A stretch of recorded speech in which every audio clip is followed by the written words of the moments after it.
Hello. I wanted to do live like yesterday, but that was a cluster. So I've been listening. I finished listening to the trial from yesterday, which I did not know we were going to be able to listen to. It'll always be every day after the trial, but Justin Loom has a recording of it. So I listened to all of that. Brandon Boudreaux was he was pretty upset, and of course he was. Today, Detective Hermosillo, which to me is a star witness. This man has so much information. I wonder if we could just convict the girl on his information. He has got so much information, but I want to know why. Does anybody know why they have not admitted into evidence the live cam video of when he finally caught Lori at her condo? The only thing I can think, which I've sent a message to Nate Eden asking him, the only thing I can think is that she discusses Charles' death in it. She just says, I don't remember that she discussed details though. So maybe it's because there's so much hearsay in it because Lori's just lying. Like everything that comes out of her mouth was lies. And, but gosh, I thought that was really a great bit of evidence. So there's obviously a reason why, but obviously we don't need it because things that we did not know that they had found in her condo and took pictures of. Oh my gosh. Listen to this. Okay, they're showing all these images. Now, they had to bust the door down. They had to get a warrant. This is when Lori and Chad have left. And Hermosillo is dark now. And he finds that out. Now we know how. Okay. First image shows items in a garage that were taken out of a tub. There is a ghillie, which is camouflage suit, laid out on the ground. Police also found gun magazines and silencers to put on the end of a gun to keep it quiet when it's fired. Second image shows clothing laid out on the ground. Third image shows several rounds of ammunition that was discovered in a tub. A lot of ammunition in that specific tub, Hermosillo says. Fourth image shows a rifle found in the garage, and the barrel is threaded for a silencer. Dang, some dummies. Fifth image shows the same rifle laid down on the table at the police department. Another rifle was inside the same bag. What do you bet these match the bullet that went through Brandon Boudreaux's car? And God knows what else. Next image shows documents found inside Lori's garage. There were emails from Chad Daybell. As Hermosillo is reviewing the evidence, Lori is taking notes. I bet she's freaking... Forgot you left all that shit, didn't you? Which shows an image that displays more emails from Chad Daybell, along with another photo showing books written by Chad that were also found in the garage because she purchased so many for friends, and they were like, no, thank you. Don't want to read them. They were also found in the garage. The final photo is a cell phone found in the garage. They are dumb. Dumb. Wow.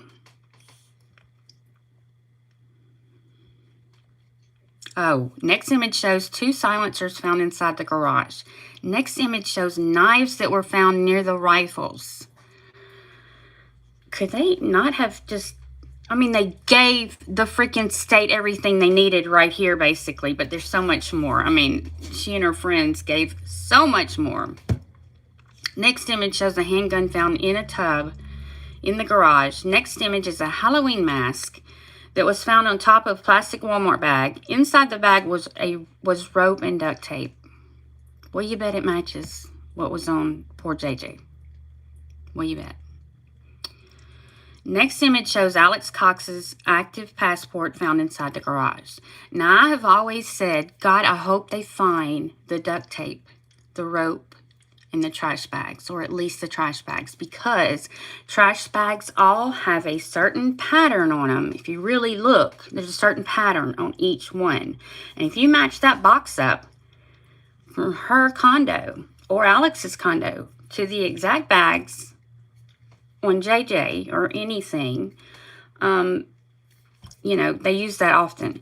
The other thing is that I have been praying that any fibers from Alex, Lori, Chad, anybody that actually did what they did to JJ, I hope that that duct tape was able to save something. Lori's hair, God, anything, any DNA possible, which I'm sure we'll see. And just this right here makes me so happy. Let's see. Next documents found inside Lori's garage. There were emails from Chad Daybell. As Hermosillo is reviewing the evidence, Lori is taking notes, which shows an image that displays more emails from Chad Daybell, along with other photos showing books written by Chad. They were also found in the garage. The final photo is a cell phone found in the garage. I just read that. Sorry, y'all. After serving the search warrant, Hermosillo says RPD contacted the FBI and were trying to get a hold of Lori and Chad, which they had taken off to Hawaii. Police contacted Colby Ryan, who told them he had not spoken to his sister in a while. The search for JJ now included the search for Tylee. Hermosillo says Chad and Lori's phones were shut off. And I did wonder how all this came about. And the thing we also learned is really even Larry and Kay being made aware it all began with Brandon Boudreaux being shot at.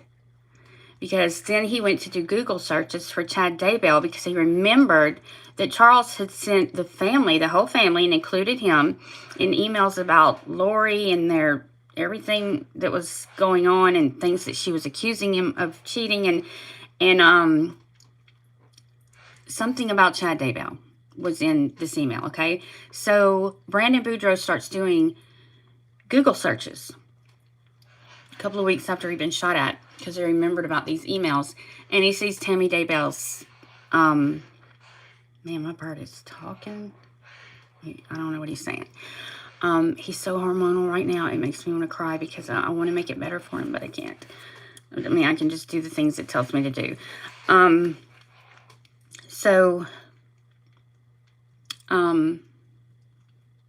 Anyway, he started seeing, now at this time, Brandon and Melanie are already divorced at this time. And she was so afraid of him because Lori told her he was dark now. And so were a couple of her kids. But Melanie said God told her that Brandon was gay. So, and there's nothing to back that shit up. But I can't wait till they put her ass on the stand. But really, to me, it's going to make her look crazy. Just like it's going to show them. But she's going to get caught lying her ass off up there because she don't want to say, yeah, God told me my husband was gay. I don't know how that's going to go. But I did hear that Melanie was going to be a witness. And I want to say I heard both Melanies. Do y'all know anything about that? I'm not sure. But I don't know how good it would be for them to put Melanie Pulaski up there. Girl is whack. As whack as Lori. And she may try to pretend she's not. But her kids, a couple of her kids were about to be killed also. Because they were dark. So, Brandon Boudreaux is what kind of brought all of this. Not kind of, but what brought all of the investigations to light. And then they go over there and Colby hadn't even seen or talked to his sister for a while. And then Larry and Kay realized, well, we haven't talked to JJ in a while. She won't let us talk to him. So they sent out they sent the same police, Hermosillo, out there to do a welfare check. And Lori and them had just moved to Rexburg. All of them just up and move to Rexburg. That's like 16 hours away from Arizona, isn't it? I mean, what did Melanie Boudreaux think? That she was just going to take off with her kids and her husband wasn't going to do anything about it? I mean, that's insane. Anyway, so that's what brought all this about. Hermosillo says they contacted any family members who would take their calls to try and find the kids. He says Lori Vallow never called the police. Sorry. I just updated and lost my place.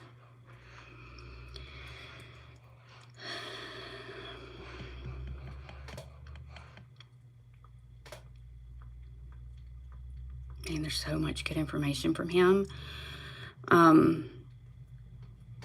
Okay. Oh, which shows the emails. Hold up. Okay.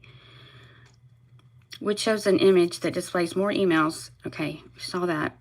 After serving the search warrant, Hermosillo says RPD contacted the FBI. We're trying to get a hold of Lori and Chad. Police contacted Colby Ryan, who told them he'd not spoken to his sister in a while. Hermosillo says they contacted any family members who would take their calls to try and find the kids. He says Lori Vallow never called the police about her missing children. This is Hermosillo. On December 11th, the National Center for Missing and Exploited Children were contacted, and RPD entered JJ and Tylee's names as missing and endangered children. And they show the original picture. Police set up a tip line and issued news released on December 20th, 2019. Come here. He's not in there. Come here, baby. About the missing children. Here's the original story, eastidahonews.com. Okay, and boy, do I remember that. Hermosillo says, through the investigation, police used cell phone data and tips to determine Chad and Lori were in Kauai. Hermosillo and other officers went to Hawaii. I don't think I knew Hermosillo went, but I guess he would. He was investigating it. You know, I just remember the news and Nate Eaton and Lori, people are praying for your kids. You're not even worried about where your kids... No. Great. That's great. That's great. Chad and Lori went to Kauai. Hermosillo and other officers went. He can just hold on. My husband, we won't even get into that. To assist Kauai police in issuing a court order on January 25th, 2020.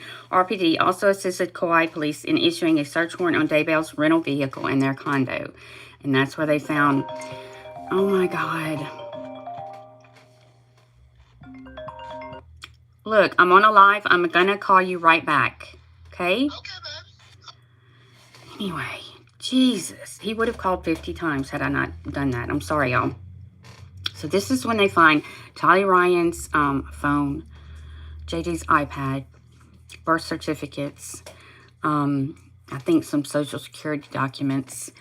And, you know, they can see Lori's been typing Colby, sending Colby money, acting as if she's Tylee, things like that.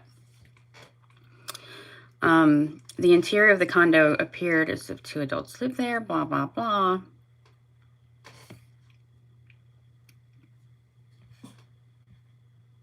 Okay. Okay, this is the Hawaii apartment. Hermosillo says the interior of the condo appeared as if two adults lived there. There were no toys or kid medication or clothes inside the apartment. Hermosillo said nothing indicated children had been living there. And Chad filled out the documents to move in there and put no children. He also added Lori to his health insurance and put no dependents, no children. Hermosillo says the last date he was aware of proof of life of Tylee Ryan is from September 8th, 2019, based on a photo of her in Yellowstone. Last date of proof of life for JJ is September 22nd, 2019, based on a photo of JJ sitting on a couch in Lori's front room. Court's now taking a break. He was wearing the pajamas in that picture that he was found in. And there was also a very sad, lonely looking picture where Tylee's already missing and JJ's on a swing, like at a park, like at an amusement type park, and he's just by himself on the swing and thinking, what is she, does it make her feel better to take them to Yellowstone and amusement parks before she kills them? I mean, what the frick was she doing? And taking pictures that she's just gonna put in a storage unit, or, you know, I mean, what was she doing? What was she thinking? Were they possibly gonna throw Tylee and JJ into one of the bowling water things at Yellowstone? Because there is a place in Yellowstone that crosses between two, it intersects two states, maybe, whatever it is. If you fall in right there, You can push someone in, you hear me? And you cannot be accused or committed for murder because that state line is not covered somehow. Look it up. I don't know. I don't repeat things well, but it blew my damn mind. They ought to have cameras on that corner. But I did think that for a while. I was like, what if they just pushed her in? I mean, she would disintegrate. You'd find nothing. But what were they doing? Just taking her for, let's go to Yellowstone. I mean, I don't know. Ugh. Okay, back from morning break. Lori was walked in wearing leg shackles. Oh my gosh. And then a deputy locks the shackles to the floor in the courtroom. Hell no, I didn't know they did that to people. That's what she freaking deserves, that wild damn animal. So she cannot leave the table. Have they been doing that the whole time?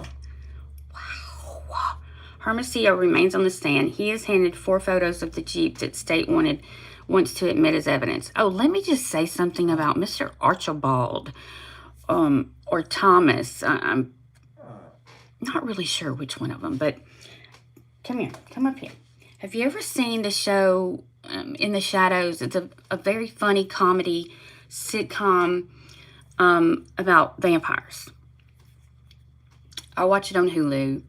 I just started watching it with my son last year. It's so funny. When I just have a brief second and I don't want to start watching something new, I turn that on. Well, there is an energy vampire on it, okay? He doesn't bite people. He literally sucks the energy out of them without them knowing it, just by being near them and talking in a monotone voice and just talking and talking about shit nobody wants to talk about. You know what I'm talking about? That is what he sounds like. That is what he's doing. He's draining the freaking energy out of the jury. I'm like, they're probably going just like in that show. Because he's like, and he's objecting over stupid shit. Because he has nothing else to say. I mean, he's trying to defend this woman and it's almost impossible. So kudos to him, because I guess that's what I'd be doing too, is I object to that phone number. I object to, that's hearsay. And half the shit is not hearsay. And I'm really getting upset with Boyce because I'm like, wait a minute, damn it. Okay, he did good on some of the objections. He was like, that's not what the law says, so I admit it. But the stuff about hearsay, I know they have to be very careful with that. And they can't talk about what somebody said until the witness has come out and said it. But to me, if the witness is going to come out and say it, let's go ahead and talk about it, because we can't just have witnesses coming back and forth, back and forth. And if Brandon Boudreaux says somebody said something, and they have it in an email or they see that, you know, so anyway, there was a lot of hearsay calls on that and I didn't like it. It aggravates the shit out of me. But that happened to me in my trial. It was constant. That's hearsay. That's hearsay. She just saying what somebody else said. All right. Now, state asked to admit into evidence images of the apartment complex and interior photos taken the day the search warrant was executed. Pictures are admitted. Now, I'm wondering, as they update this, it seems like new stuff's being thrown in here. Now this is Wood, you know, questioning Hermosillo. Okay. Hermosillo begins to describe what he saw in the body camera footage, but Thomas objects and says it's hearsay. That is what I'm talking about. With why didn't they just let the jury hear and watch what we did in the pretrial conference, or whatever you would call it, when we were trying to decide if there was enough damn evidence to make this go to court, which hell yeah, there was. We're seeing even more of it now. But does anybody know why that could not be admitted into evidence and seen and heard? Because we need him to be able to say everything she said. Because she was just freaking lying straight out her mouth. Now, he does say some of it. He's like, she says, you know, Alex says that JJ is with a dumbfounded look. You know, he looks at Chad and looks back at the policeman like, you couldn't look any more guilty. And he's like, oh, JJ's with Kay. No, Kay's the one who called for the welfare check, dumbass. So then Lori's like, well, she's with Melanie. So they check with Melanie. Of course, Melanie lies first. Not Melanie Boudreaux Pulowski, the other Melanie Gibb. Then she finally comes clean days later when David probably tells her, we're not doing this shit. You want to go with Lori to jail? You need to just act like you're not on her side now and come clean. Which you can just see that in Melanie Gibb. You can see that now she's trying to be like, oh, I did think she was a little off. And, but Melanie Gibb was right up there with Lori and Chad, cheering them on, okay? They had a podcast together, and if you haven't heard any of it, Feeling the Fire, oh my gosh. Maybe that video is still up. I have locked some of my videos because I went back and I was like, oh my gosh. But some of them, like that one's a good one. Ugh. Okay, Ron Ball is the other detective. Okay, it's so funny when I have to read this. I have to read it. Okay, so this is when Boudreaux's been shot at. Hermosillo and them are now investigating, and they seize the Jeep, and they get a warrant. They get to go into the apartments.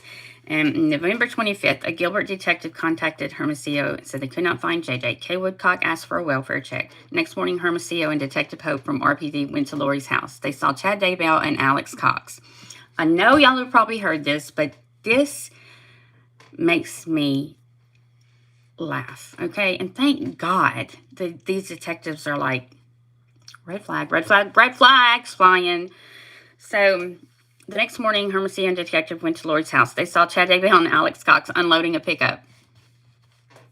Hermosillo walked up to Alex, asked if Lori was home, and Alex said Lori was not there. Hermosillo said he was there to do a welfare check on JJ. Alex looked at him with a blank look. He looked scared. And then Alex looked at Chad. Chad and Alex did not say anything. Hermosillo became suspicious, and he again asked Alex where JJ was. Alex said JJ was with Kay in Louisiana. And Hermosillo said that wasn't possible. Kay's the one who asked for the welfare check. Hermosillo asked if Alex had Lori's phone number. His own damn sister. I'd say, which one? Which number you want? One of the burner phones? Or one of her phone phones? Or Alex said he did not. Oh my God. Which Hermosillo did not believe. Hermosillo and Hope knocked on Lori's door, but nobody answered. He and Hope began knocking on other doors, and Hermosillo observed Chad leaving in his Chevy Equinox. Hermosillo stopped him and asked Chad when was the last time he saw JJ? Chad said it was October in apartment 107 with Lori Vallow. Hermosillo asked Chad how he knew Lori.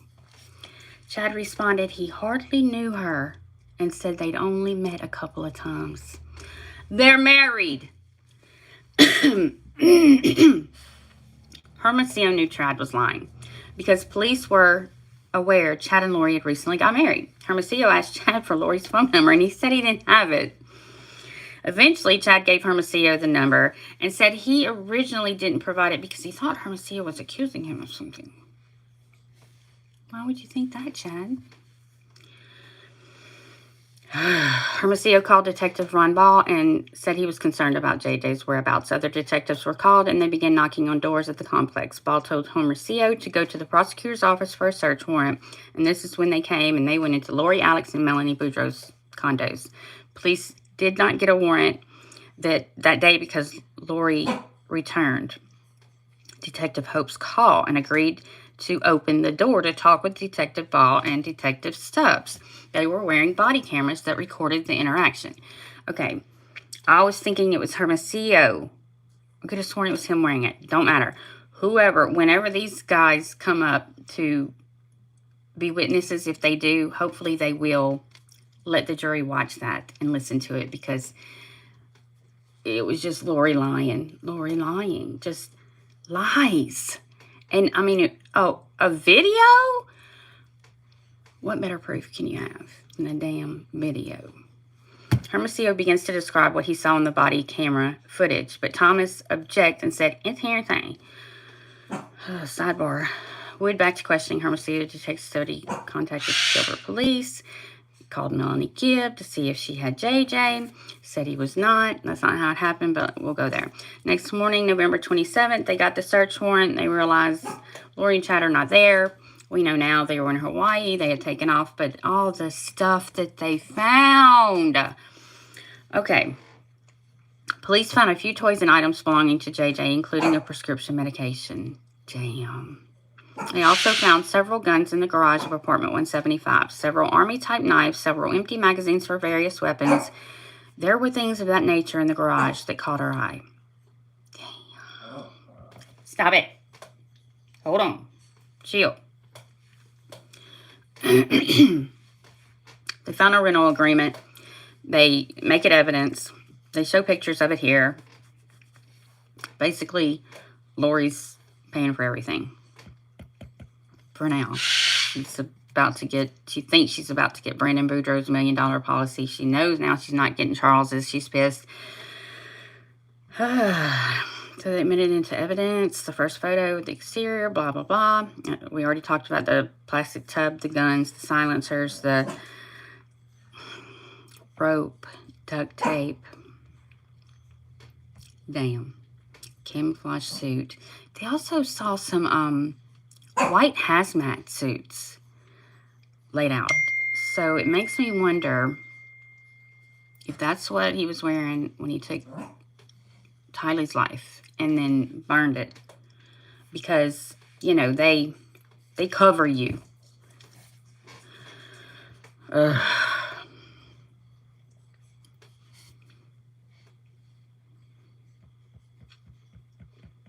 Emails. Okay, so let's see if he said anything else before they took their break. Here we go.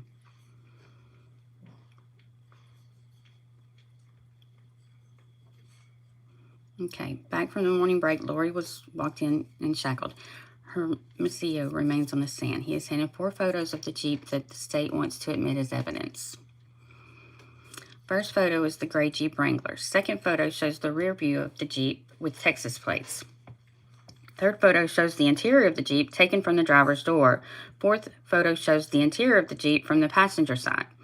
Wood asks to have a business document from Apple related to an iCloud account admitted as evidence. Hermosillo says he has reviewed the iCloud account and says it belongs to Lori Vallow based on the photos and records contained in the account.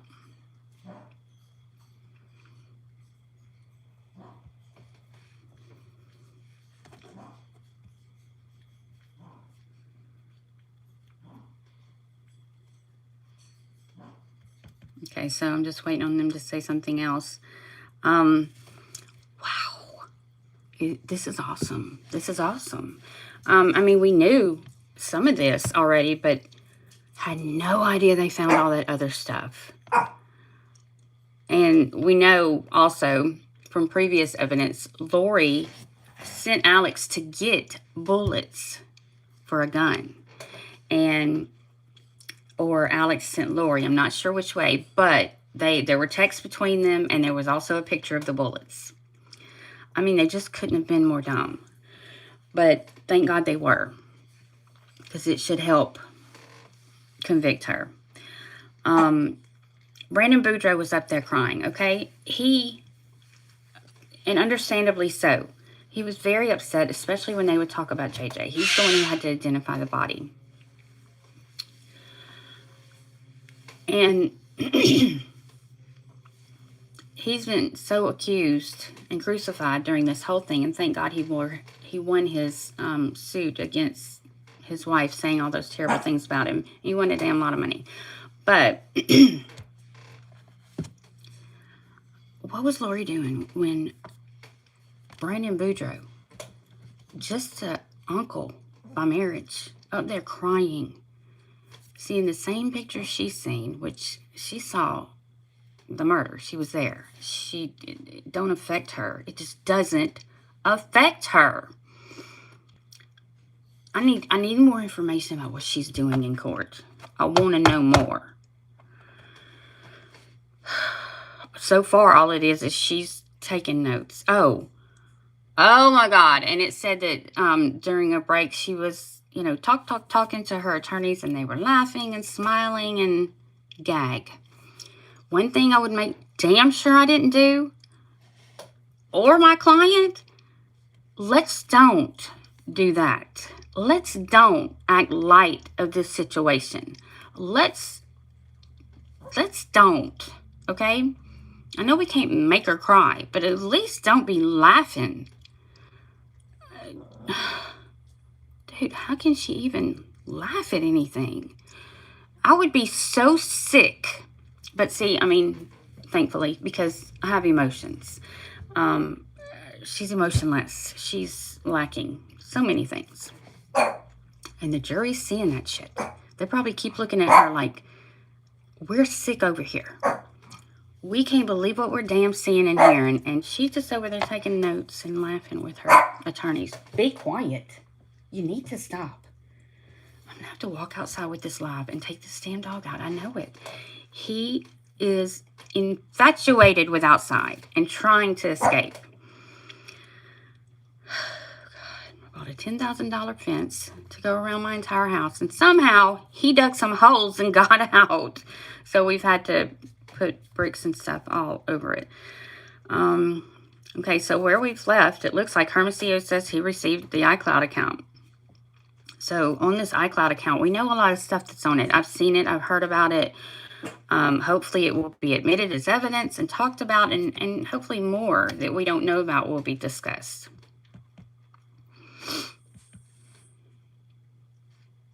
Because this was just 10:33. Something else should be, happening. We've already taken their morning break.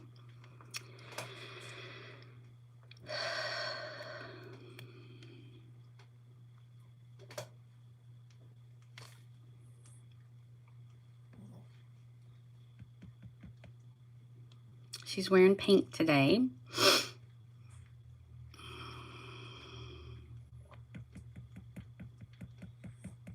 It's coming up.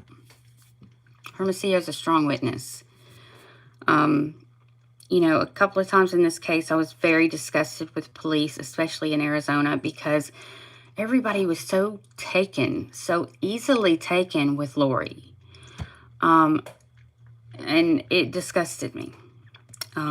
Charles is calling and he's like, I've got a legal document signed by a judge. She has got to be escorted, or she got to go her damn self to a psych ward. She has to stay in for so many hours and be interviewed. And these police are just,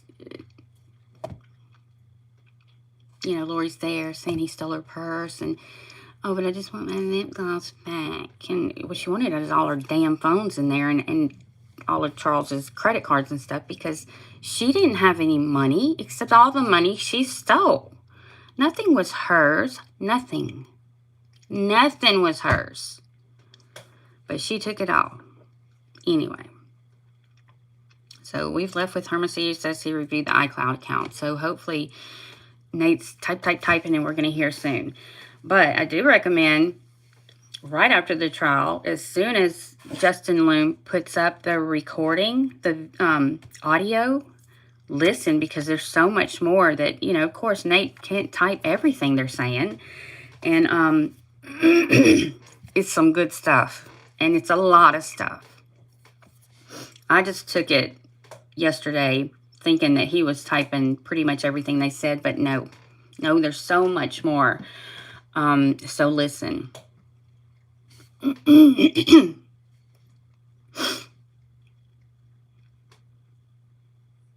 Okay, here we go.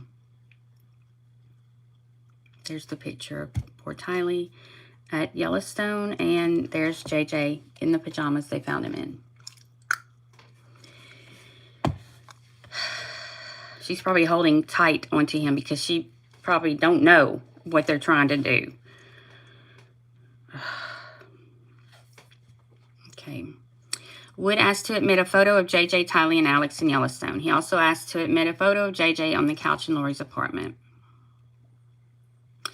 These are the photos just submitted as evidence. Hermosillo recounts what happened the morning of June 9th, 2020. As do I. Well, we didn't find out till a little bit later, June 9th, but I was in Florida and I will never forget it. Police went to Chad's house and Chad's son, Mark, opened the door. I didn't know it was Mark. I was thinking it was Garrett or Garth, sorry. He said his dad, but it was Mark. He said his dad was still asleep. What a loser. Officers went to Chad's room. Officers went to his room anyway. He sat up in bed and officers said they were there to serve a search warrant. Hell yeah. Chad got dressed and then walked downstairs with police into the kitchen. But he was shitting in his pants. Chad asked to call his attorney, who at the time was Mark Means. And he knew Mark Means was a very unexperienced attorney. So he had another one lined up. He was going to stick Lori with Mark Means if it came to this. He had Pryor waiting. Pryor immediately became his attorney that day. Chad called Mark and police went into the front room with Chad where they served him the warrant. Chad asked if he needed to leave. Police said he did not, but if he left, an officer would need to accompany him for safety reasons. Oh, poor bird. Poor baby. He's loose. He can get out of his cage. I never cage him. Except at night when he goes to sleep because I just think it's horrible. But he's normally a happy bird. He's just hormonal right now. And so I have to be real careful with what I do with him. I know I keep talking about that, but I know you hear him screaming. He's crying for a mate, I guess. Okay. Is this the same day? Yes, this is the same day.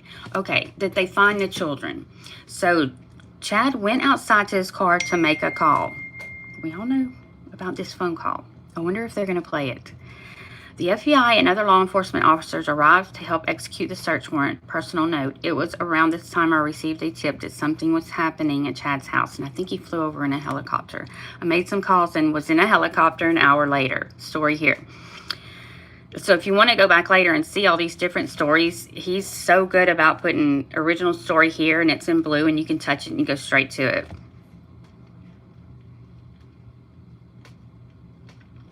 So see, he knew he had Pryor waiting, already paid to just be waiting if something like this happened, and then he's just going to leave Lori with Mark Means. This dude was throwing her under the bus the second they got married. And oh my God, I hope they talk about this phone call he makes right here to her, or she makes to him, which I thought was always really fishy. I was like, she just happens to call while they're searching for the children in the yard. Did she know? Did she tell them? Trying to make it look like Chad and not her? Because if one of them were to talk first, of course, there'd be a deal made. Which I don't think that that's what's happened now, because we'd be hearing about that. So Chad goes out to make a call.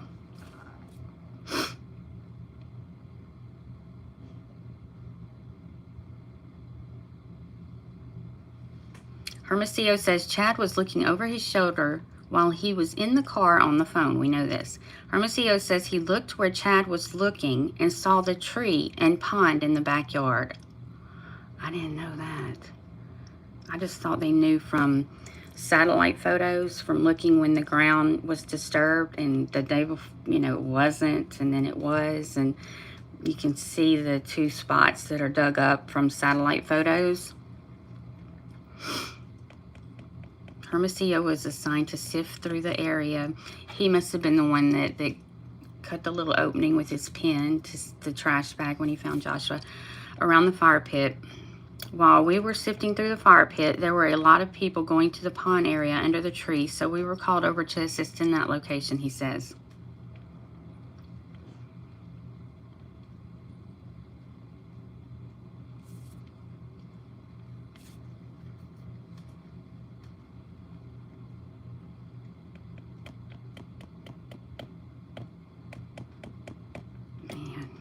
And I didn't know until this that, and this may have been said, I just don't recall knowing that Tylee was also in shallow grave, of course, in the pet cemetery, where Chad's still trying to say it was a raccoon. He's not gonna stick. He's not gonna tell the truth. He's gonna stick to that stupid story that just happened to be after they possibly shot her, because there were a gunshot was heard, and then a big bonfire out of the norm. And then, you know, same exact time, he's texting his wife saying, oh, I shot a raccoon, I buried it in the pet cemetery where she was actually buried. So, I mean, dude, come on. He's just not very smart.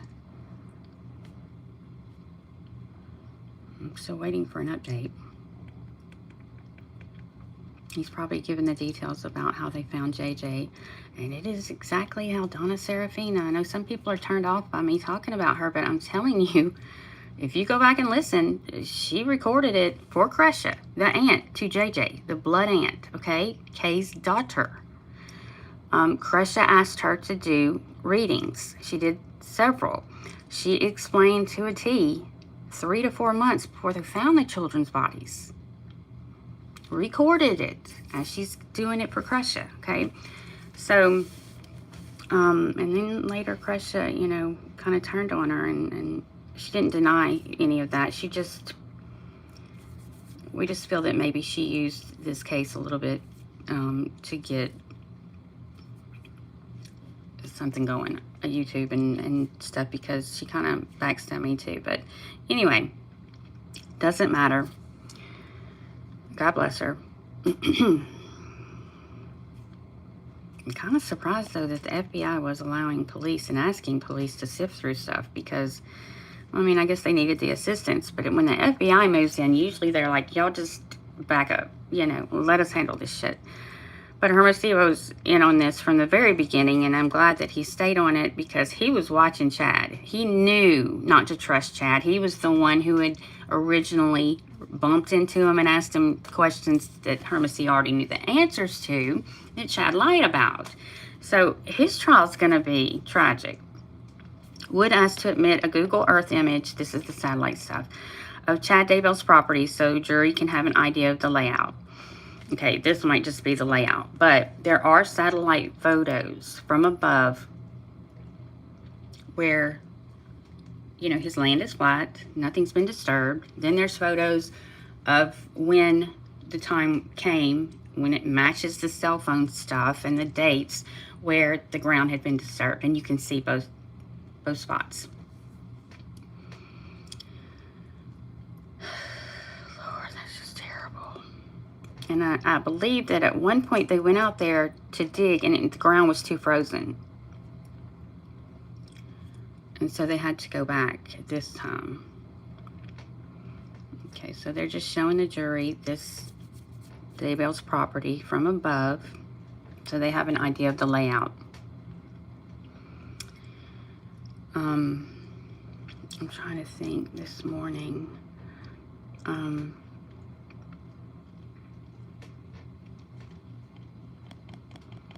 kind of getting mixed up because I was listening to the trial all this morning. Did not know that I could have last night. Thrilled about that. But I was going to do a live today, and then I was like, it'd probably just be half-assed, because I have 2 appointments this week at 1, which is 12 their time, and I would have to just cut it off. And then also I pick up my son. I leave at 2:30, which is 1:30 their time, and I'd have to just cut the video off or just talk about it in the car, which sometimes people don't want to just hear me talk about it. But I do like to at least discuss a little bit what we're learning as it goes. As Wood shows the image to the jury, Lori is taking notes and occasionally looks up at the jurors. I'm glad she's looking at them, because the bitch ain't crying, I guess. And she's just looking and taking notes. Like, she's just there as a damn note taker. Wow. I wonder if they just told her to, you know, try not to get emotional. When really I'd be like, if you can cry, water works, baby. But I don't know.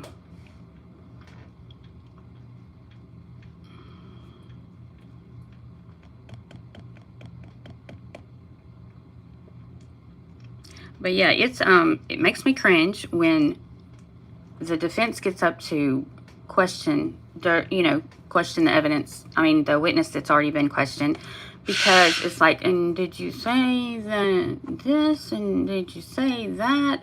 And the person's like, just re-saying it, and he tries to put some doubt or loopholes in their stories. Like he was like, well, to Boudreaux, he was like, well, was it an email or was it a text? How did you get this information from Charles? How did you get the VIN numbers? And he's like, I don't recall, because originally he was like, it was a text, and then he's like, could have been an email. I don't recall. It was a long time ago. But he kept pushing him out.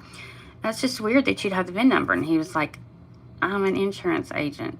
Charles asked me to run the VIN numbers of all his cars. That's not strange. But isn't that cool that it just so happened to work that way?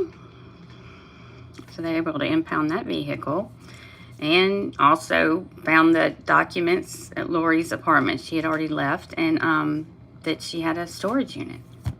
Then there's video of them temporarily storing the tire from the Jeep so that Alex could sit in the back and try to attempt to shoot Boudreaux.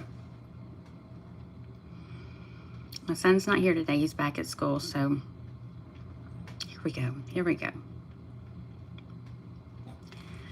He's outside in his car. Okay, backyard area. Okay, we already talked about that.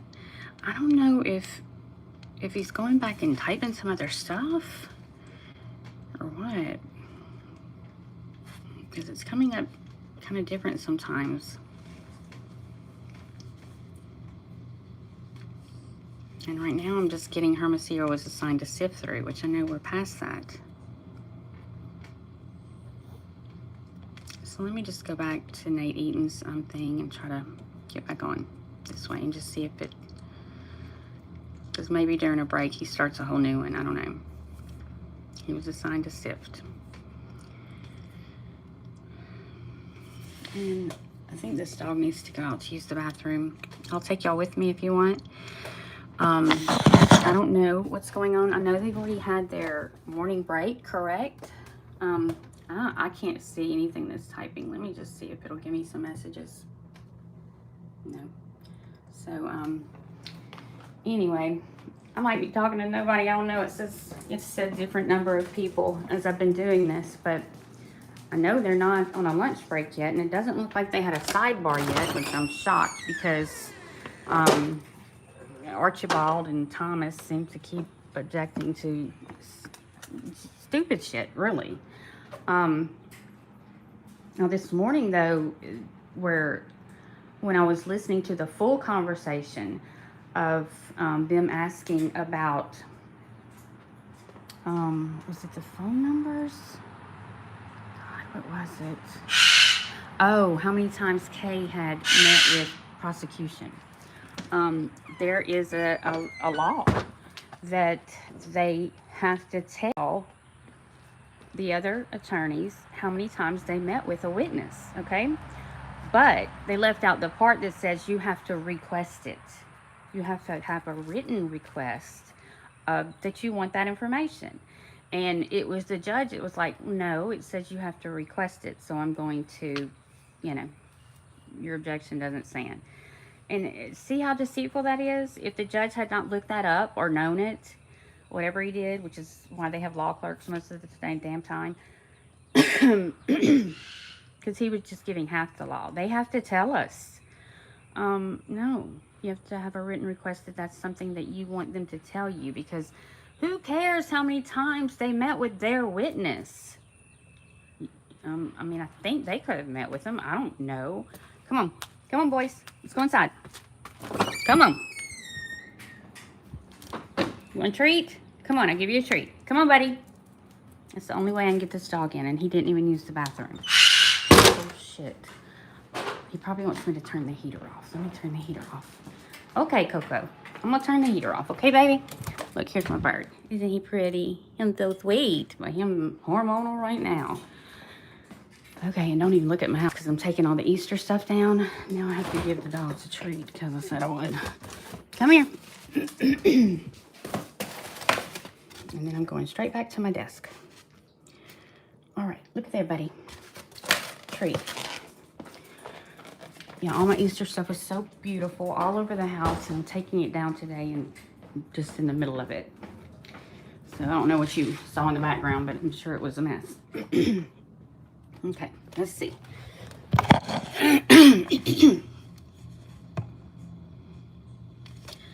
Okay. Now, where they are right now.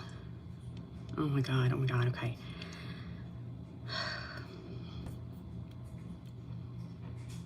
Okay, so Lori's taking notes and looks up at the jurors.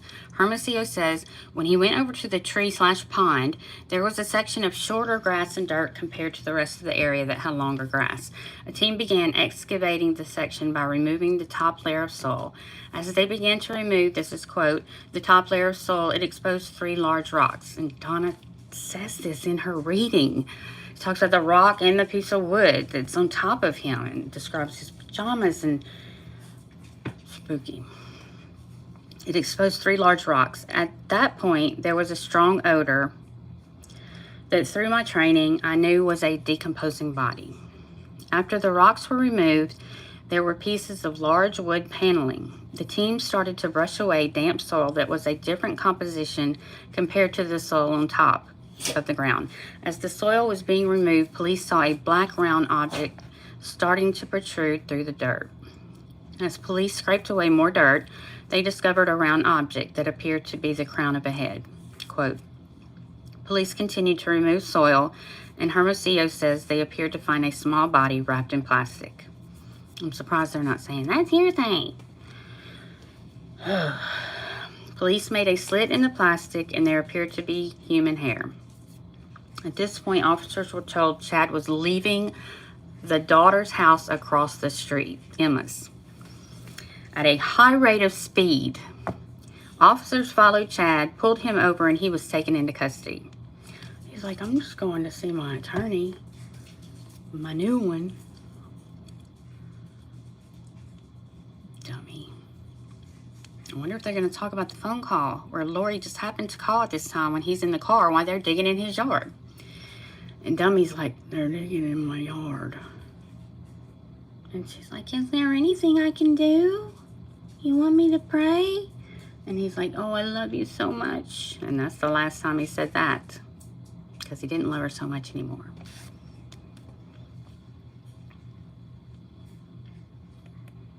And we know that because he's blamed her for everything since then, her and Alex. He's like, I'm being framed. Wow. Really? Does he not know all the evidence that they have? Pryor should tell him so he gets ready for that shit. Because, dude, it's not really about if they're going to find your ass guilty or not. It's about whether you're going to get the death penalty, which they took off the table for Lori, which really kind of makes me mad. Because I'm not all for the death penalty. It does bother me.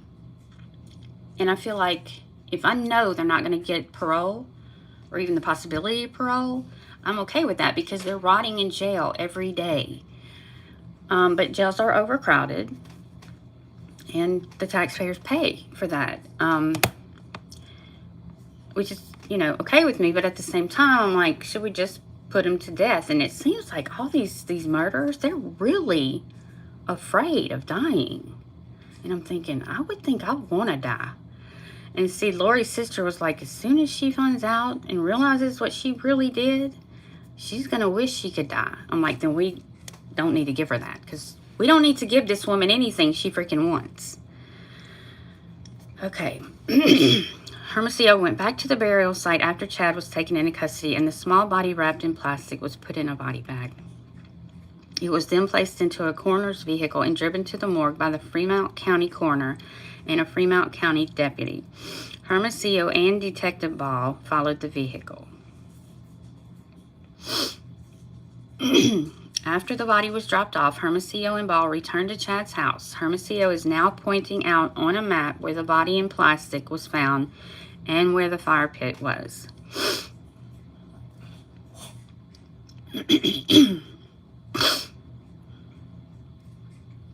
This is sad.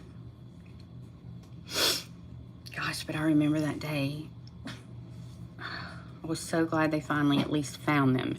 But me, I mean, really, I didn't believe they were dead. But we didn't know all of this stuff yet either.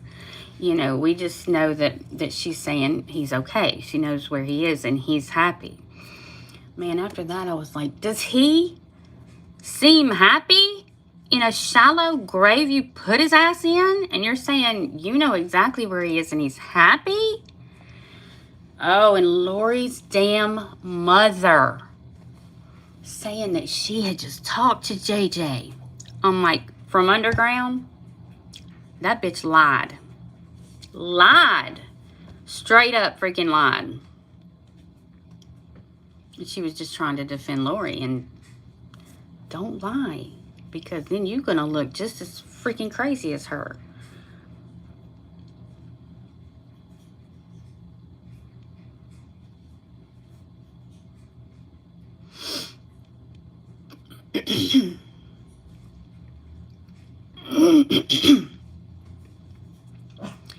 But finding out that there was evidence in the red barn on a pickaxe and a shovel. We know what the shovel was probably used for. Well, I mean, it could have actually been used for, you know, hitting Tylee. I don't know. Because that's, of course, how I see it in my head, because Donna Serafina describes some things. Donna Serafina describes some very gruesome things about Tylee's, sorry about that, about Tylee's death. So be aware if you do listen to that. It was some sickening things, especially with Lori, what she did to help, and some sick stuff she did. Like, I don't know if I believe this part really, because it was so bizarre, but that she ate part of her leg in a sandwich or something. They even wrapped some of her body parts in like that paper that you would wrap deer, animals that you hunted or whatever, and then put some of them possibly in a freezer. I know they tried to burn her body. It's not easy to burn a body. If you do not have the heat that they have at funeral homes to burn a body, you're not going to burn the body. It's not going to burn completely. It's almost impossible to get a fire, just a regular fire, hot enough to burn bones. So they gave up after a little while, and they'd already ripped her apart and just threw her in the shallow pet cemetery and made up a story about a damn raccoon.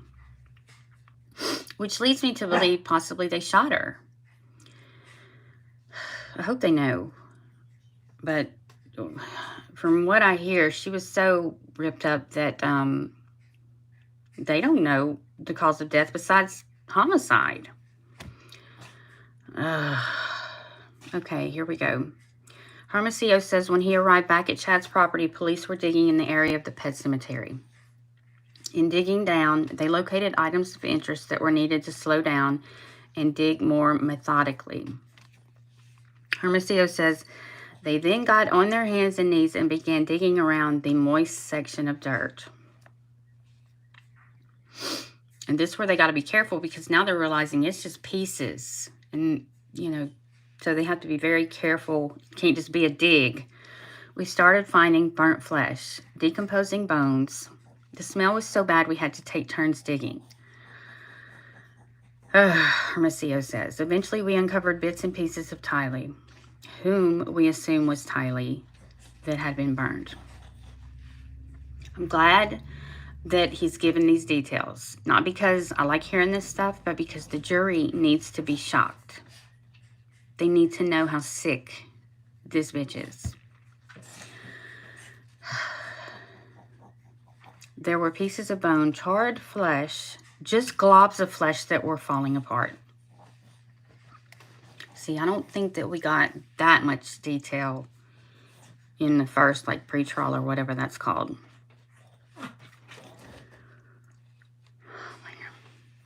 Okay?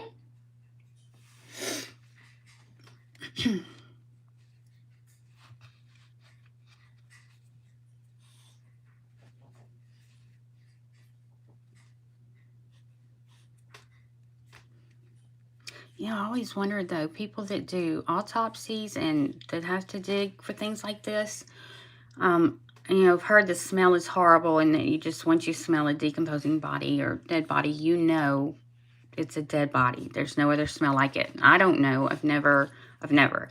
Don't want to. Don't want that image in my head.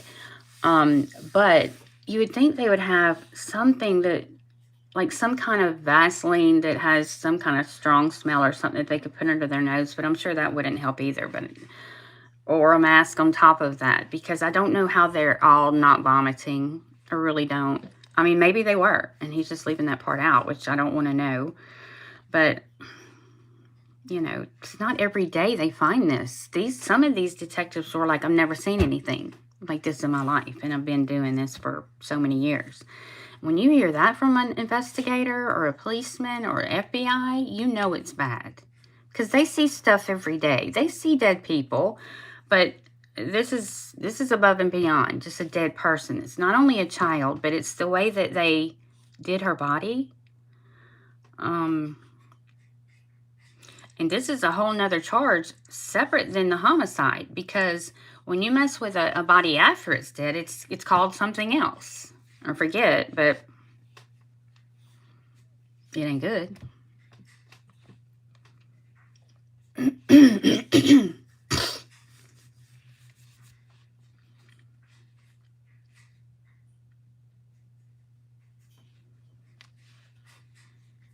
If you can go back and at least listen to the opening statement of the state yesterday morning, there was so much more information in the way that she said it. And I had really wanted to hear her say it. Like, what tone was she using? How was she using it? And it was exactly the way it needed to be. And there was so much more information, details about every individual that she talked about. Not just that Tylee had money, Lori wanted it, she's gone. There was so much more info about each of the people, especially Tammy. That was interesting. And the thing yesterday, it was a typo for Nate Eaton, where he had said Lori and Chad were on the phone the day that a masked person with a gun that Tammy thought was a fake gun or a paintball gun that failed to go off properly. It was Alex, and it was a real gun, and it failed to go off properly, thank God. But there was a phone call that evening that witnesses heard where Lori and Chad are talking, and Lori is pissed off, and she's like, he can't do anything right. So it wasn't that he can't do anything wrong, which was typed yesterday. I was like, that doesn't make sense. So that was just a typo. But, and they were just filling his simple little head full of bullshit to get him to do this, when behind his back talking about how stupid he was. And I'm glad they're saying things like that, because we need to show, you know, that she didn't even care about Alex. She didn't. She was like, he got to go now. He knows too much, and he's going to be our scapegoat. Sorry, no. Okay, so Hermosillo says, each detective, wait a minute. Hermosillo says, more burnt flesh and bone was found in a green bucket. Donna talks about the bucket, seeing the bucket that had melted. It was kind of disformed in that melted bucket, the burnt flesh. Lori looks at Hermosillo and shows no emotion as he testified. That's what I want to hear. That's the stuff I want to hear. Hermosillo, and you know what? The jurors are looking at her too. They're probably like, this bitch should be showing something. they're talking about how they found her daughter, and she's acting like she don't know shit about it. But just talking about it should upset her. It's upsetting everybody else in there. But her. Hermosillo says each detective could only work for a few minutes at a time because the smell was so bad. Police then uncovered a human skull. Okay, so they have the skull. I didn't know if they had the skull completely. And if she was shot, maybe it will show. Maybe that we will know how she was murdered. And they worked to put up all the pieces into a body bag. Police stopped working as it was getting late. So they secured the scene with crime scene tape, and officers stood guard at the property all night. Thank goodness. I didn't know if they did that or not. I think I remember hearing they did, but I wasn't sure. Large lights were brought in from the fire department to keep the scene illuminated all night. I bet Emma and them are just like freaking out. But they're already thinking, Dad's being framed. You know, the concrete bricks or blocks or whatever that was around the fire pit and the dirt that was left behind, Emma and her husband sold them right after. And they're the ones who keep taking the shit off the fence that people keep putting up for Tylee and JJ.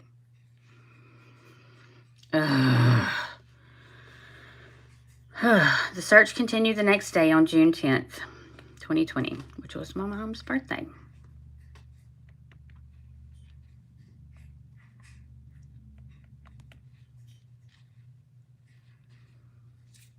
So now we have Chad in jail. Lori's probably been told. Your husband's also been arrested. The bodies were found exactly where y'all put them. Now, I've heard that Emma's husband, I think it's Emma's husband, one of Chad Daybell's daughter's husbands, which I think it's Emma, works at the prison that these jokers are at. That bothers me. But it seems if there were any phone calls, they've recorded them, I'm sure. But anyway, that always bothered me. I just thought it was strange. I'm just waiting for another update to come up. Because I don't think they were finished getting all of Tylee out of the pet cemetery. And still no raccoon.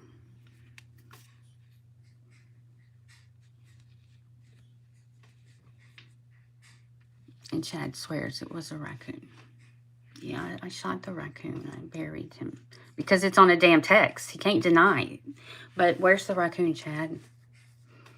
Are you calling Tylee a raccoon? Dipshit. Loser. Gonna get exactly what he deserves. Man, I'm mad at boys for not making this live. This is brutal. We deserve to see Lori. Here we go. Tylee's remains were put into a body bag and taken to the morgue at Madison Memorial Hospital. Jurors listening intently, some taking notes. If they're showing pictures, I bet they look more emotional and sick and bothered than obviously the damn mother is. JJ and Tylee's remains were then taken to the Ada County Coroner's Office. There are currently no places in eastern Idaho for autopsies to be conducted, so bodies are often transported to Ada County.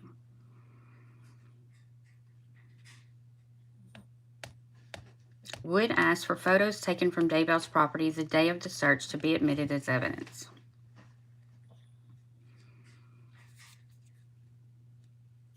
I do know that these detectives actually, at least one of them, I don't know if it was all of them, but I remember in the past hearing that they stood in on the autopsies when we were all waiting to hear for sure that that's, you know, that it was the children.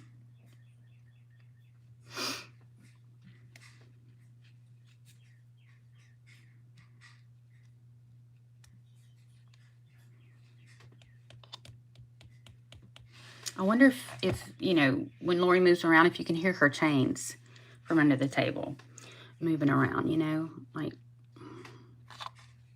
I guess she's used to them chains by now, and she better get really used to them when she goes to her big prison.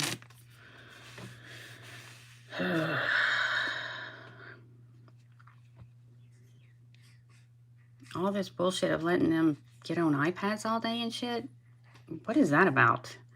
I mean, there were times when she would literally just keep Colby on FaceTime or whatever call, the way that they have to talk in there, on an iPad.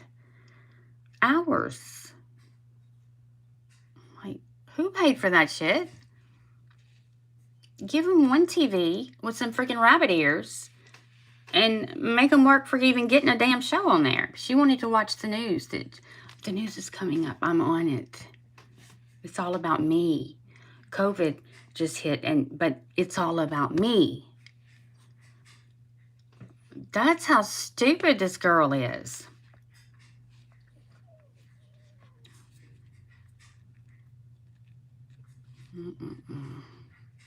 So whatever these photos are, I'm sure the jury is seeing them, and I'm sure it's the day of the search. So I'm sure it's not just the property pictures that they admitted earlier. I'm sure it's exactly what they're talking about right now, which is the charred bones and stuff, which pretty sure they even showed that during the opening statement.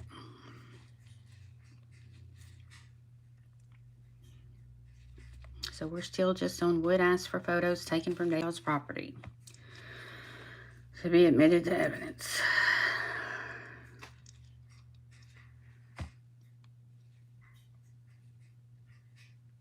And I assume the children are still at Ada County because they haven't been buried yet, which is sad but true. Oh my God. Yo, I'm so professional, huh? This is so professional. I'm trying to charge this thing. And just dropped the plug. Hold on, y'all. I'm so sorry.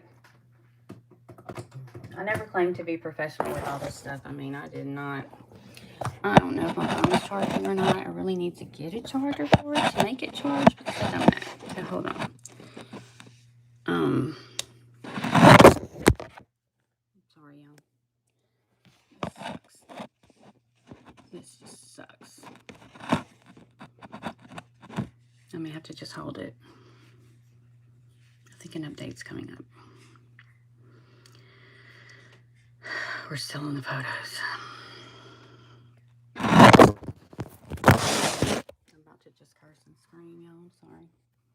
See how much my phone has, 11%, but it is 11%, but it is charging. I'm trying to keep it up here. God, I need something really heavy. Hold up, let me find something heavy.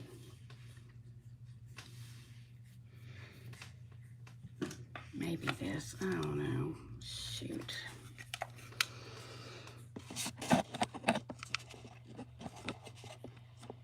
That kind of actually works a little bit.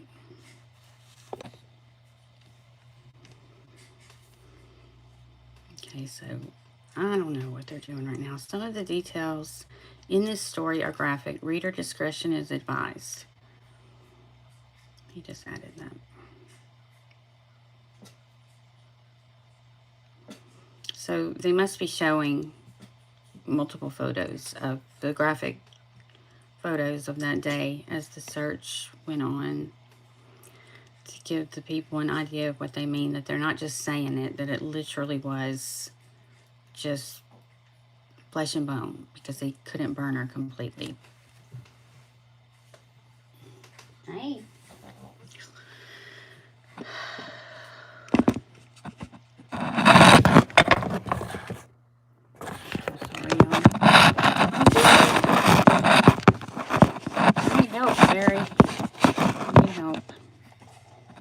Charge this stuff up, but I was like, I'm not going to do it today, but I can't stand it. I got to talk about this stuff.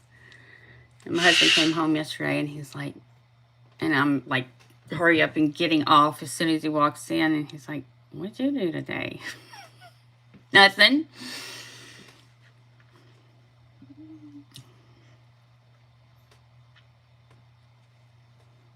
Yeah, I assume they're still showing photos. I'm glad we can't see them.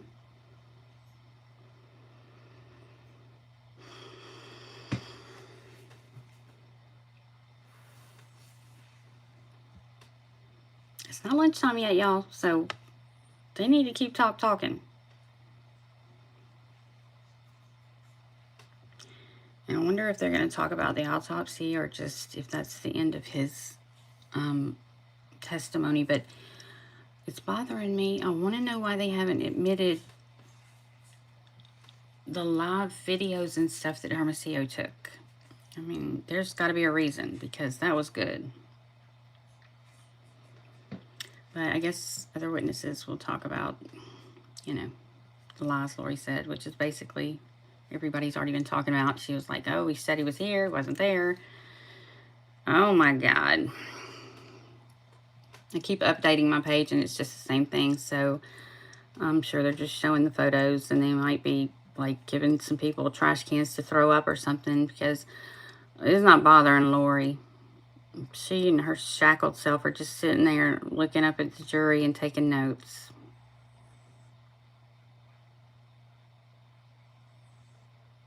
Good morning. Thank you. I can't believe my messages are popping up now.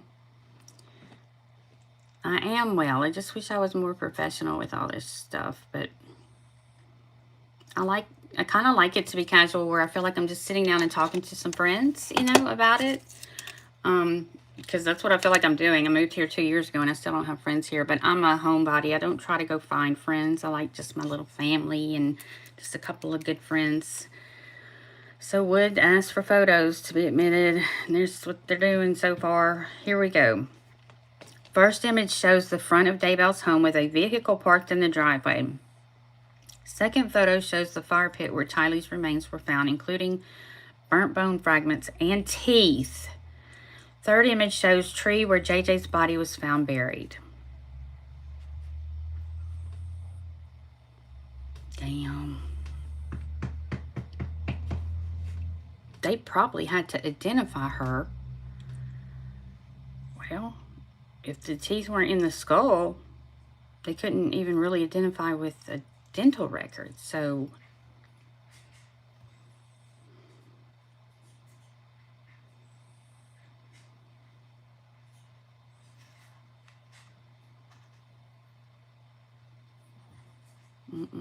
and when I was doing my deep research that a couple of people took from me, because I'm not lying, when I first found out about this, I would spend 8+ hours every day digging, and I paid for a lot of stuff myself, like with search things, and I'm like, why has nobody checked this shit out? Because I found aliases, I found boats, I found all kinds of stuff, and also saw things that Charles had paid off for that freaking Cox family, and just found out a lot of things. And I was also, there was 2 of us that at the exact same time came out with the malachite thing. We were like, malachite, the rings, looking at malachite. That's a poison. They have a lip balm made with the malachite to heal. It didn't heal the zombie, it killed the zombie.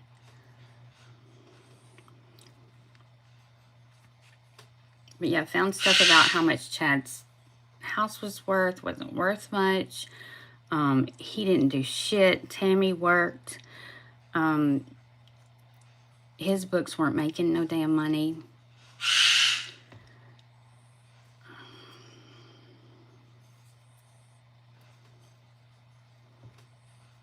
I don't know how they made it with 4 kids. And, you know, at that time it was just them. And she finally had 1 grandkid at that time, I believe. And the other one was about to be born when she was killed. When Tammy was killed. But his kids, they were like, Dad, you said Mom was going to die. You were right. Because he'd been planning it. I think he was really hoping that Julie, I forget her damn name, I can't believe it, but Julie, I think he was first going to use Julie as the one to be his partner, because they'd also been married in a past life, and he made a pass at her, and he was like, Tammy's going to die, I saw it. And Julie was even like, I saw it too. Next thing you know, he's telling Lori and telling his kids, Tammy's gonna die, I think in a car wreck.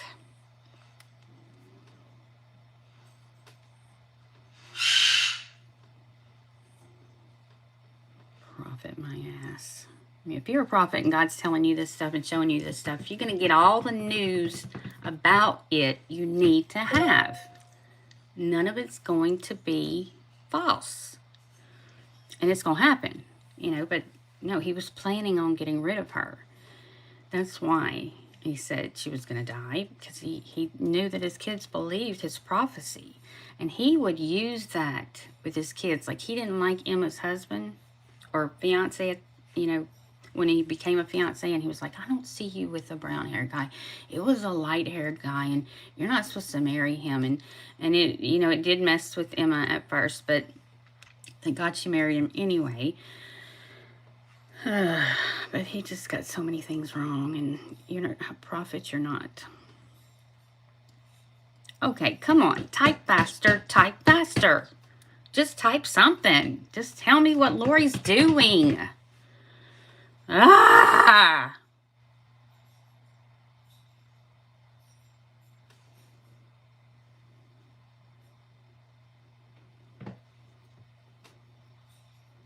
I just hope they were able to match up the guns with any evidence they found, like in Brandon Boudreaux's car. Hopefully there was, you know, part of a bullet or casing or whatever you would call it, because you can match it to what they found in the garage, which would prove that that gun shot at Brandon. So maybe they don't have that proof because they haven't, you think they would have said that when Brandon was on the stand. And there was so much that I wish they would have asked Kay. Did anybody else feel like that? I was like, wow. Hopefully they're going to bring her back up, because, damn.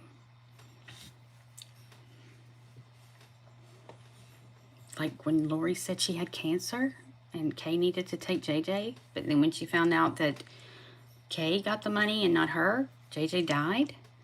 Yeah, he's an evil man. I know. You just look at them on the beach and you're like, your wife is not even really cold yet. I mean, damn. What an evil. All of that was planned. It was premeditated and planned. And there's so much evidence to that. And let me just tell you, if I was his grown-ass kid and I was seeing my dad do this, I would definitely, we'd have a sit down. I'd be like, this is weird. No, it's more than weird. I'm trying to be nice. It's effed up, Dad. What are you doing? It doesn't look good. Mom just died. Then if they do listen to all the evidence and they find out that Lori ordered the wedding rings before Tammy died, what are they going to say about that? Oh, well, Lori was framing him. No, Lori didn't tie nothing around his neck and drag him to Hawaii. He helped all this stuff so that he could, Lori could, use her sex to mesmerize his dumb ass. We're still looking at images. I'm sure they're talking about them. But I do wish Nate would just let us know what she's doing. I mean, I'm assuming she has to look at these photos too. I know that each juror has some type of small, probably iPad size, I don't know if it's tablets or little TVs or what, but they show them the evidence that way. It's not like they pass around pieces of paper. So it flashes up on the screen, and they have previously asked them if they can handle stuff like that. But do they put it up in front of Lori? because then also people behind Lori in the courtroom could see it. And I don't know if they like that. But if you're in the courtroom, you know that's coming. So, I mean, sometimes they have blown up poster size of stuff to really make, you know, graphic details known to the whole courtroom. Graphic details known to the whole courtroom. Yeah, my phone's about to die. That charger's not working. Let me go get another one. Ow.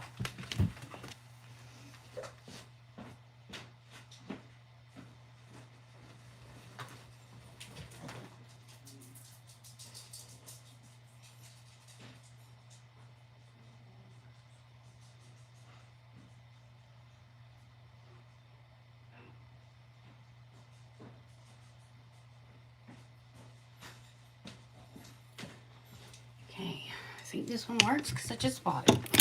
Let's try it. Which means I have to prop this damn phone up again.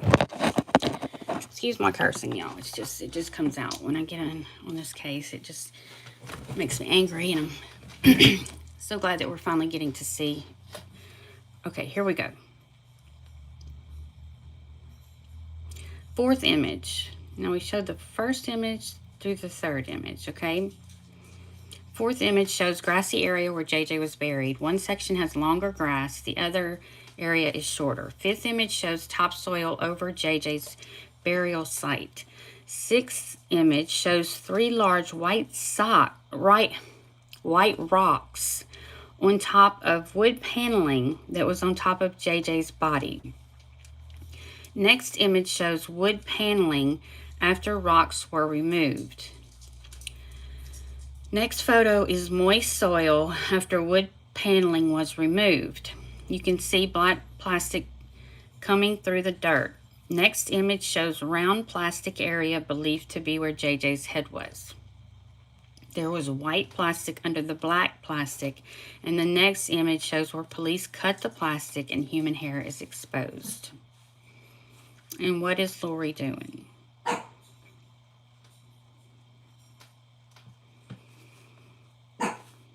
Stop it.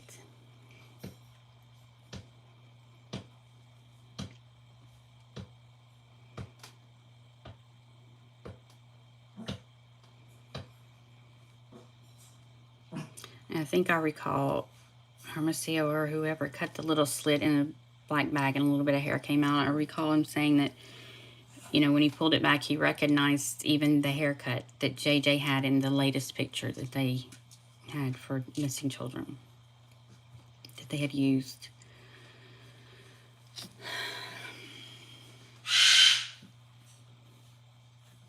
So they were just showing the different levels and everything they talked about in the shallow grave that was put on top of his body, and then how he was found, which was kind of like a sarcophagus. Is that how you would say it? Like a mummy? Like he was, in a way, to me, mummified, because they bound him with tape, rope around his neck, a plastic bag, and then rope around his neck, and then more plastic bags over all of that, from what I understand. How's this woman remaining with a normal face during this? It can't look good to the jury. It can't. I would be looking at that woman, looking at the evidence, or looking at her while we're looking at it, see what she's doing. That tells so much, don't you think? That tells so much.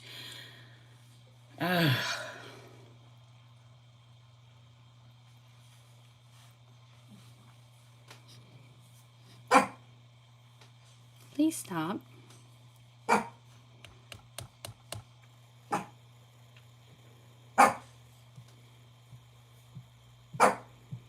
I hate all these ads that they put. I wish I could get all of these ads off of my phone.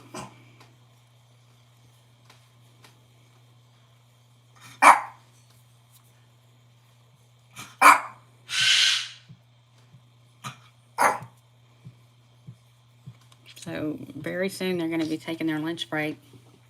Stop it. But I'm glad I'm starting to see some more evidence, because there's so much evidence that hasn't been admitted. I guess they're just using the witnesses, but, you know, when we know there's other evidence, like videos and stuff, I'm like, why haven't they admitted it? Maybe they don't need it. I don't know.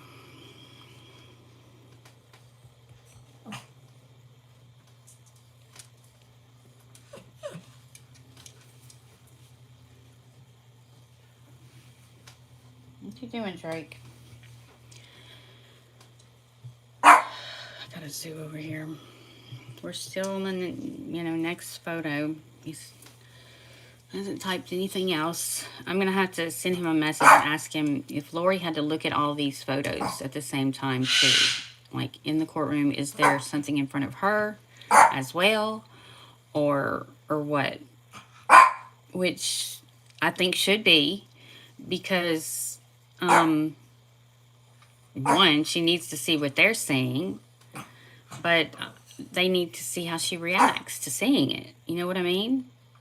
Brandon Boudreaux couldn't even hardly talk about having to identify JJ and knowing him, and how sad it was. Dude had to get counseling. So her, we don't know how she feels about this. Nothing there. Stop it. Stop. Get up here and be happy. Come here. Come up here. Come on. Come up here on the bed. Come on. Or come over here in my lap. Come here. Come here. Then be quiet.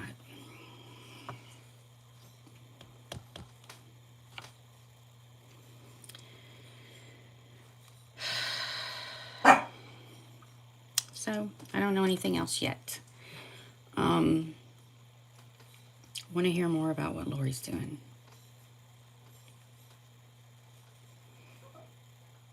I don't know if Kay ever arrived today. I know this morning it said Larry was there. They had not seen Kay yet. I don't know if I've seen or heard that she did come. I can't imagine that she wouldn't be there. But, I mean, this is a lot for them to continuously see. I'm sure it's making them sick to have to go through this again. But to get justice, it's sad we have to do all this because she's pleaded not guilty. As a juror, that would make me mad. I'd be like, wow, this is all so much evidence, and this woman's wasting our damn time saying she's not guilty of even conspiring to do it. Please, please don't waste our time and money.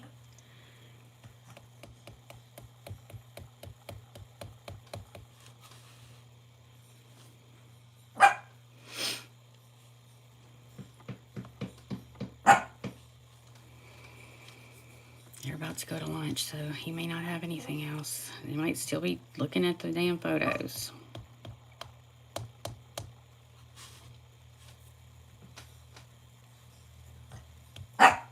Just throw a few rocks and some wood paneling on him. A little bit of dirt. We're lucky a damn animal didn't find them and get to them as low as they were buried.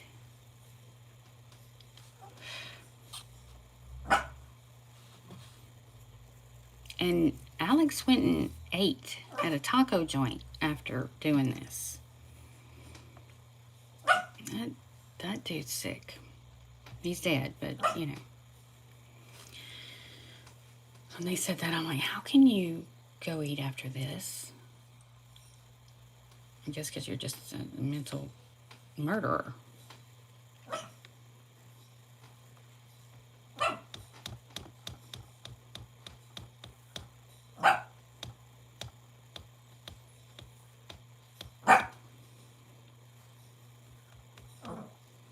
I mean, are they allowed to have, I guess for trial, they're probably allowed to have some makeup and possibly fix their hair because they bring them clothes. But I wonder if they are allowed to have makeup all the time. which if I was in prison, I wouldn't want to wear makeup, but I guess they try to make her look better for court.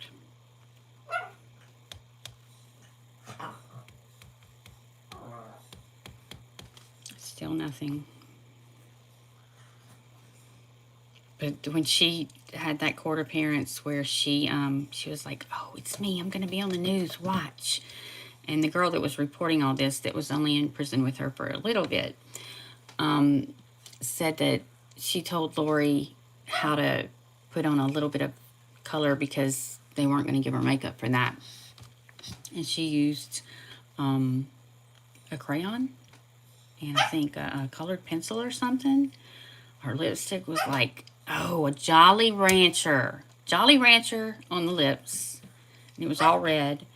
And then like a pencil, just a regular pencil to do something up here. And oh my gosh, the woman thought she looked beautiful. She was like all smiles in that video. And now that we know she was thinking it was like the Lori Vallow show or something, sickening. I mean, how can you not realize we ain't watching for you? We're watching because we're hoping you're going to say where the kids are and find out what the heck you did with them. Well, I'm just expecting them to say lunch any minute because I'm not getting anything else from Nate. Okay, here we go. Attorneys now having a sidebar conference. Damn. With the judge. Jurors stand to stretch their legs. It's now understandable why Kay Woodcock decided not to come this morning. I was talking about that. We are now headed into a lunch break until 12:45. Okay. And that's all of that. So, yeah, I was right. They probably told Kay this is a day that all this stuff's going to be shown. And people in the courtroom probably do see it. If you want to come, you're going to see it. So, poor Larry. Maybe he excused himself during it because, you know, this has got to be killing those two. And literally. I don't know if Crush is there. If anybody knows if she's there, I was interested to see if she went because I know they probably said she couldn't go in. So, anyway, that's that for now. Once they come back from the break, I'm going to be at the gym. I have to go work out, and we'll be listening to this trial tonight. And if I have anything else to say about the rest of the evidence for today, you know I'll get on because I got to talk about it and I got to see. Oh, Cresha was seated in the courtroom? How did she get in the courtroom? I mean, she's immediate family, I believe. But, of course, they only considered Kay and Colby immediate. But Cresha is blood. It's her brother's, JJ's her brother's baby. And her uncle adopted him. So they're all blood. I figured she'd be up in there. But, anyway, don't matter one way or the other. That's that. So I'll probably come back and talk about the rest of it after I listen to it or read it and listen to it because as I'm working out, I'm sure I'm going to be checking this thing. Well, it may have been overflow, but was present. Oh, hey, Mark. Hadn't heard from you in a while. She must have been in the overflow room. Is that what it's called? Where I think where Larry still is, which I wish they'd put him on the witness stand because then he can stay in the courtroom. She was tweeting updates through this morning. Oh, Lord. Wow. Wow.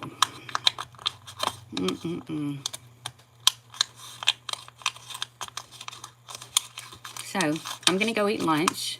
Love talking to y'all. We'll be back later, probably, once they come back. And boy, when they say they're coming back in 45 minutes, it's usually a damn hour. So, that's aggravating as well. I'm like, just take a 30-minute. Didn't they say at the beginning of this, we're going to take 30-minute lunch breaks and a couple of 15-minute breaks? Well, time's different there, I guess, because that ain't what they've been doing. They need to just get it going. Just keep it going. Keep it moving. They should have just let us watch it so that we don't have to update all this shit. All right, I'm going to talk to y'all later.